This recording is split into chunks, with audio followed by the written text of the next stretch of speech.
Hi, my name's Chris Scott and I'm here with Jerome Pernot and Frédéric Perrotot. How are you guys? Yeah, very well, thank you. Yep. Frédéric is actually here. He's the winemaker, but he's going to be a silent partner, so to speak. So, because his English isn't quite as good as yours, Jerome. Thank you. Yeah. So, if you've got any questions, he's my backup. Yeah. He's your backup. He knows how to make the wine much better than myself, actually. Yeah. Do you want to say hello? Hello. That's Frédéric. Excellent. We're here again at Chateau Leoube, and we're going to talk a wee bit about rosé winemaking because we're in Provence. Provence is famous for its rosé wines, so we want to talk a wee bit about rosé winemaking. Now, I've just had a lovely tour of the vineyards. The property, indeed. Yeah, yeah. And then you took me into the winemaking facilities where Frédéric lives, and you talked about the three methods of making rosé wines. I think that'd be a nice way to start off, really. Yeah, definitely. Yeah. It's quite important to understand how we can make rosé wine, not only in Provence, but worldwide. The first option, which we don't really like, because you're going to understand why it's not, the quality-wise won't be the best, but you take some white wine or white grape juice, because wine is made with grape juice, fresh grape juice, and to make it blush or a little bit pink, you're going to add some red wine or red juice. And you can make some rosé that way.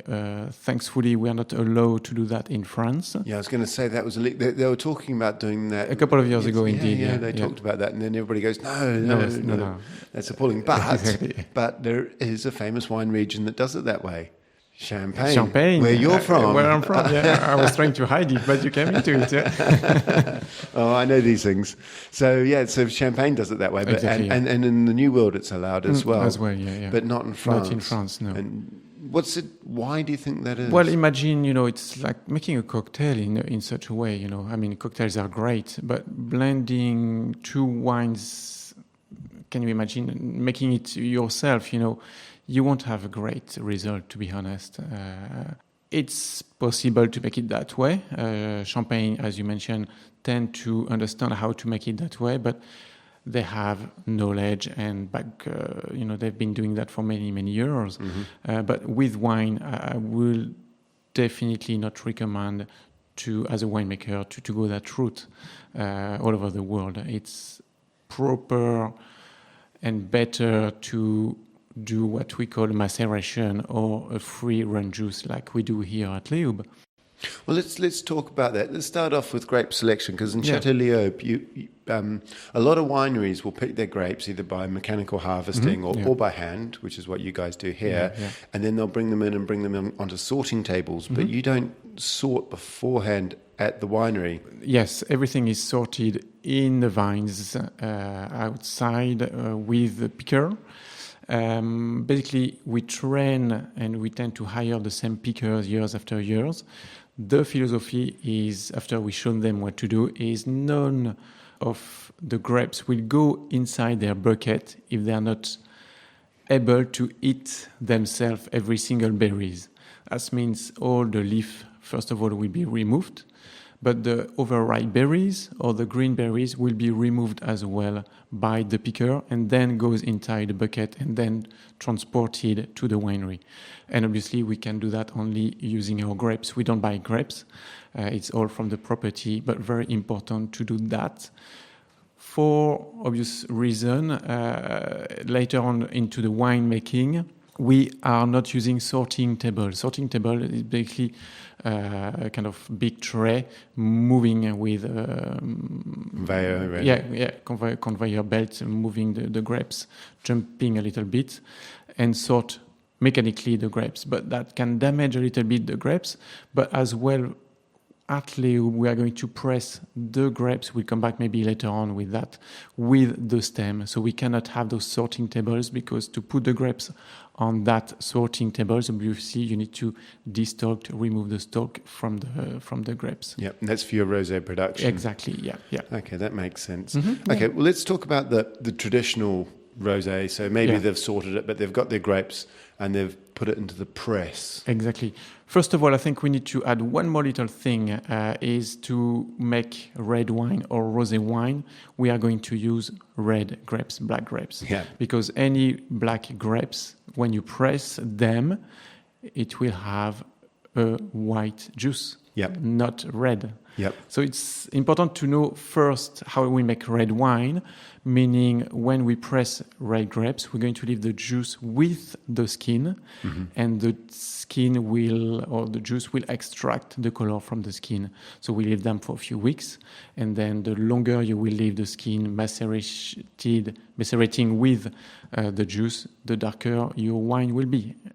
Yep. To make rosé, that's what you call maceration. Yep. To make rosé, rather than leaving the juice for a few weeks, we're going to leave it just for a few hours or a few days. You can, with red wine making, you do maceration before alcoholic fermentation. Indeed, and sometimes people leave the juice in contact after as well, alcoholic fermentation.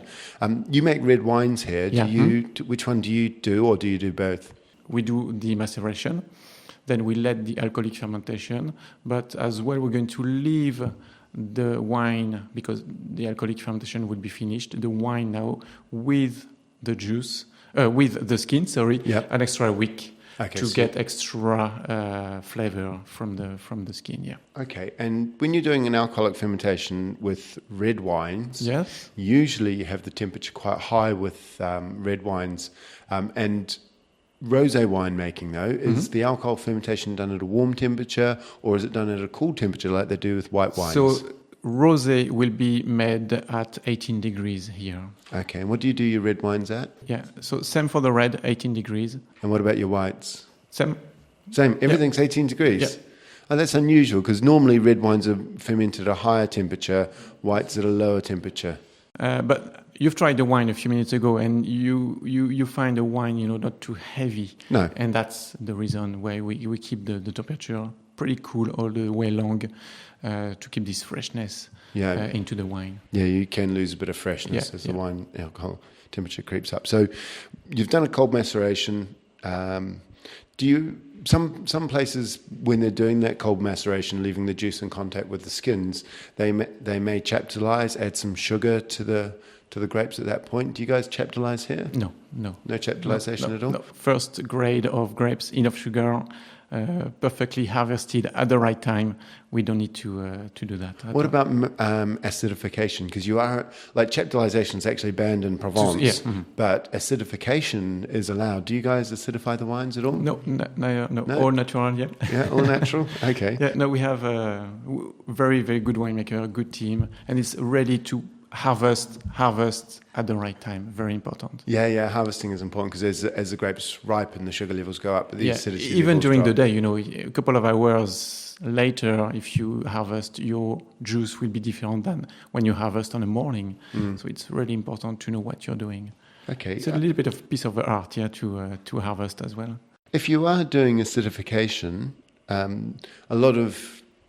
you would normally do these adjustments before alcoholic fermentation, don't you? Because that helps them marry into the wine. More homogenized, If you do acidification after alcoholic fermentation, sometimes it can sort of hang out there. It's not balanced. Yeah.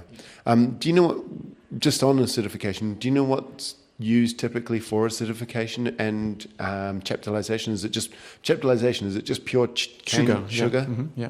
It's white sugar? Any white sugar, exactly, yeah. What about acidification? What's being used? In the region, some area, even in Provence, tartaric acid. A bit of tartaric acid. Yeah. Okay, that's cool. Yeah. But again, we don't do that. No, I but in Provence, we use that as well. Yeah, no, that's perfect. So once you've done your alcoholic fermentation, we've said that you guys leave for your reds anyway, a bit more skin contact for maceration. But with rosé wines, after alcoholic fermentation, is that common? Obviously, we're going to talk about specifically how you guys do it, because it's a wee bit different to normal rosé making. But in Provence, would someone typically leave the skins on contact with the juice after alcoholic fermentation, or would they separate No, it? that would be separate, Yeah. Oh, yeah. Otherwise, definitely you will extract too much color. Yeah, and if you're making rosé wines in Provence, not your way, but normal, would you remove the skins before alcoholic fermentation or after alcoholic fermentation? before alcoholic That's right, fermentation. Because it's too long, isn't it? It needs to be just a few hours. Okay. Definitely, yeah. So with rosé winemaking, it's mainly maceration before alcoholic fermentation. Exactly. Separate the skins, do your alcoholic fermentation, perfect, and then you're away. Okay. And once the wine's been made in its tanks, stainless steel tank, big stainless steel tanks, for the rosé, That's quite common, isn't it? Yes. Why is that? Keep the freshness always. Yeah. Yeah. If you bring it into wood, you will change the style of your rosé. So heavier style. Obviously, you will extract a little bit of wood aromas as well.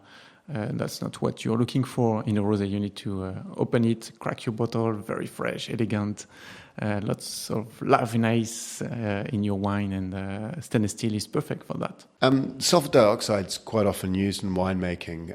We talked earlier that after the alcoholic fermentation, you don't add sulfur dioxide to the wine, and that's because we are making a style of rosé at Chateau Leoube, food friendly.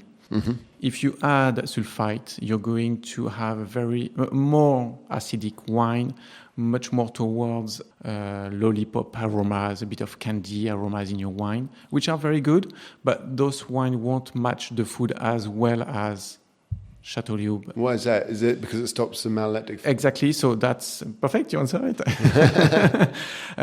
This is natural second fermentation in a wine process. A bit technical, but that's what we call. You just mentioned it, alcoholic fermentation. No, malolactic. Malolactic fermentation. Yeah. So malolactic fermentation bring the wine much softer, creamier at the end than when you stop this malolactic fermentation. A bit more acidity, more candy aromas coming up at the end. What, during malolactic? Or If you don't do it. So does it sort of burn off some of those sort of candy floss flavors? Really? Yeah. That's why you have two styles of rosé. Not adding sulfite will go through malolactic fermentation to bring this style of rosé very fresh, elegant, good acidity, but as well a bit creamier on the palate, very soft when you drink them, and they are a little bit more food friendly. If you don't have this malolactic fermentation, your wine will have more acidity at the end compared to Chateau Leoube. Yeah. Okay, that's cool. And then obviously, any aging in oak? Anybody do any rosé aging in oak? Yes, some of very few wineries do that. But you are in Provence. You want your wine to be drinking at 10:30 in the morning, all day long, all night long. If you put your rosé in contact with wood, then again you're going to change the style of rosé, and it won't be as personally as pleasant to drink all day long because the rosé will be heavier. And you won't be able to drink a whole bottle compared to us. Okay. And obviously, because it's a rosé and you've already separated the skins from the juice by pressing it, you don't need to press at the end. That's more of a red wine thing, isn't it? Yeah, exactly, yeah. Perfect. Okay. Now, I just want to touch on, before we close up, one of the things I've noticed about Provence rosés is that they're actually very light in colour, aren't they? They're quite a lot of rosés can be quite vibrant red, whereas these are almost sort of onion skinny, very light onion skinny. Yeah. Is that a style that's quite common in Provence? Indeed, yeah, a very Provence style, and you can see all over the world the rosé making is going toward that way. It's many, marketing tool for us, beautiful pale salmon color or red skin color, it's very elegant for the eye. So it's the style of Provence going that way, definitely. Okay, and let's touch on Chateau Leoube, how you guys do it slightly differently to that.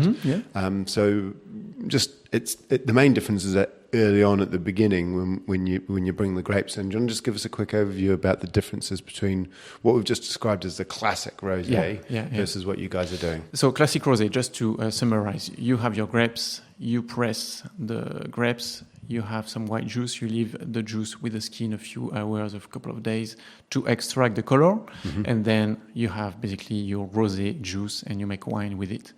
You will tend to have rosé slightly darker, maybe more tannins that way. We at Leoube are going to harvest, select the grapes as we mentioned earlier in the vines, in the field, bring the grapes at the winery, and we are going as well to blend the grapes inside the press. Yeah. So if we take the Secret de Leoube, we're going to bring at the same time some Grenache, some Cinsault, and some Cabernet Sauvignon, and put those three grapes together in the press. That's a wee bit unusual because most people vinify separately then blend at the end. We believe this will bring a more homogenized alcoholic fermentation, so more synergy into the different flavors. And as I mentioned earlier as well, we're going to keep the stalk inside the press. So you've got whole bunches in the press. Oh, exactly. The reason behind that is, even though we put the grapes in the press, we are not going to press really the grapes. It's a free-run juice, basically. The weight of the grapes on themselves are going to press, extract the juice. And because we leave the stem inside the press, it's going to help the drainage of the juice and extract a very, very little color. Yeah, but you do get some color, don't you? A little bit, yeah. So how long does it take to press? 2.5, 3 hours at one bar. Very bar. gentle. One bar, it's with your tip of your finger, you do it. Yeah. I've seen people talk about leaving whole bunches in with the stalks to add drainage channels out, but that's mainly in Champagne and in England. Some producers do that as well when they compress it. So it's exactly this reason, to help the drainage.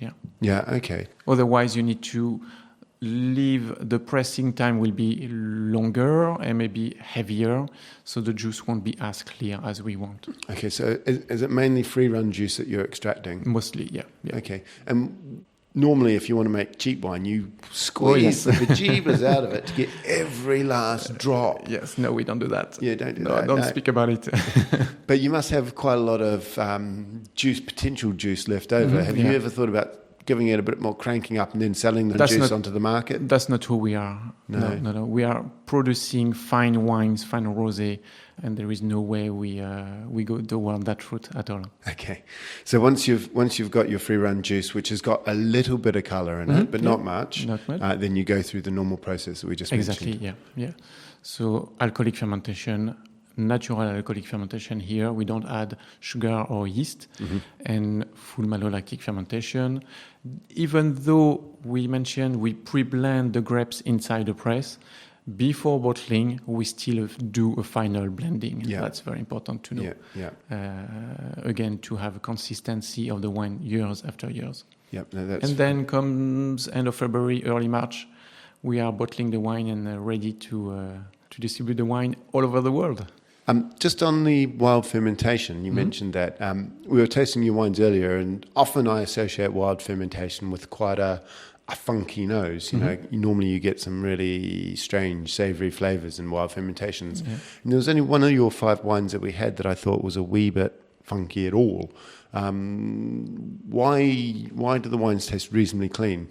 I believe it's with the style of grapes we are first going to use, but as well the acidity. The type of grapes used in Provence, Grenache, Cinsault, Syrah, Mourvèdre, Cabernet Sauvignon. And again, it's all down to the time we're going to harvest at the right maturity in the grapes. Okay, all right. Well, but I'm not convinced necessarily, because I always think I can taste wild firms usually. Okay, we'll wrap it up there. Perfect. Thank you very much, guys. Thank you. Cheers very much, Frederic and Jerome.